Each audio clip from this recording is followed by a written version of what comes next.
I'm Gayle Guyardo. Welcome to Bloom, presented by Lifeguard Imaging, Tampa Bay's only TV show dedicated to health and lifestyle. Get ready to bloom. September is recognized as Sexual Health Month, and since those few awkward sex education lessons back in high school, few of us have spent much time learning how to keep on top of our sexual health. The World Health Organization even published a report saying there's a need to consider sexual pleasure, not only risk of disease, in designing sexual health programs. In fact, the theme of this year's World Sexual Health Day is Let's Talk Pleasure.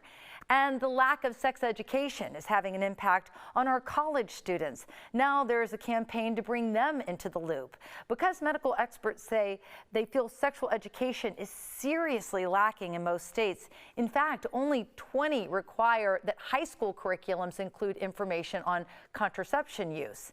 Experts say college students should be able to easily find out what types of sexual health programs are available on campus, understand when to get tested for STIs and STDs.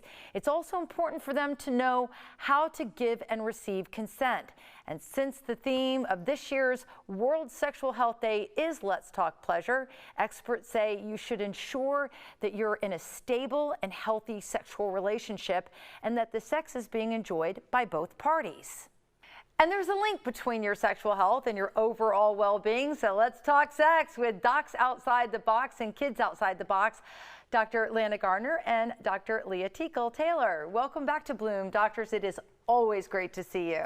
Thank you. Good to be here. So what age groups does Docs Outside the Box treat? We treat all ages from birth to death, and we love to get to know the whole family and every phase of the family.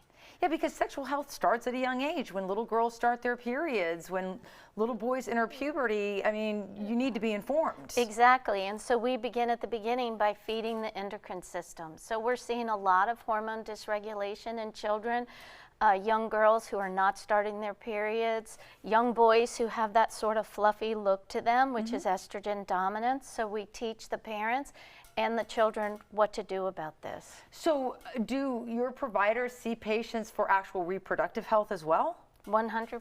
Yeah. So that's good to know. So what does it look like in adults? Like, I mean, how do you help adults? Well, Gayle, there are so many chemicals in our food supply in this country that have hormone effects on the body.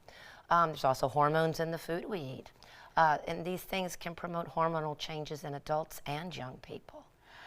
So, there are a lot of people out there that, do hormone replacement. Is that something that you can help patients with as well? Yes. We do believe in very careful postmenopausal bioidentical hormonal replacement, but the story for men is completely different. Let me tell you what hormones gone awry looks like in a man. Well, you see it every day walking down the sidewalk. It's not exactly a dad bod. It's more of a pregnant mom bod on a man. They are developing actual breast tissue, mammary tissue, and you can see this in the look. Also a protuberant abdomen. This physique did not exist before the 1980s. This is a cultural phenomenon. This is what it looks like on a man when there's been an estrogen preponderance and a testosterone dip. In women, older women, what is called the muffin top, that is an estrogen phenomenon. That's an estrogen dominance above the other hormones. Also, women who are older begin to lose hair. There are changes in their skin. They lose energy. Can't sleep. Younger women, you have the extreme. Premature onset of puberty where they're menstruating at the age of 9. Or women who never have a period until their 20s. None of these is the original intent for the human body. So now women, you mentioned that you treat them with very conservative hormone replacement, but guys, you say you don't even need it?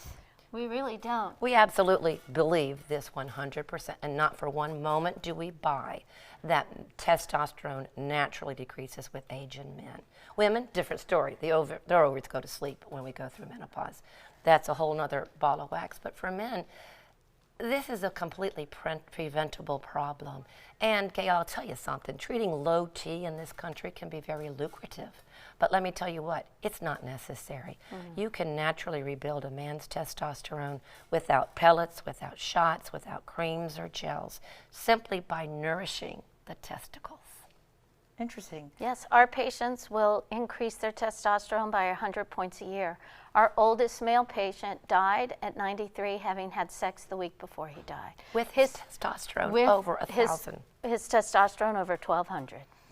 That's incredible. I mean, I'm sad about his loss, but props to him. Yes. You know, for ending life out, you know. With a bang. But that's I was just going to say that. They're like, maybe I'd get in trouble. It's But not an isolated phenomenon. We have plenty of patients in our practice who practice good nutrition for themselves, 60s, 70s, 80s, and 90s. Absolutely. Testosterone over 1,000, having never taken a shot. And that's, I think, the natural intent of the male body. I think this is going to be music to the ears of not just men, but the women who love them or whomever loves them. They're going to love this. I love you guys. Thank you so much for joining us on Bloom. You're always so forward thinking, out of the box, and this is why you have such a huge following here in Tampa Bay. Thank you both. Thank you. All right, you can call Docs Outside the Box and Kids Outside the Box at 727-498-8898 or visit online at docsoutsidethebox.us.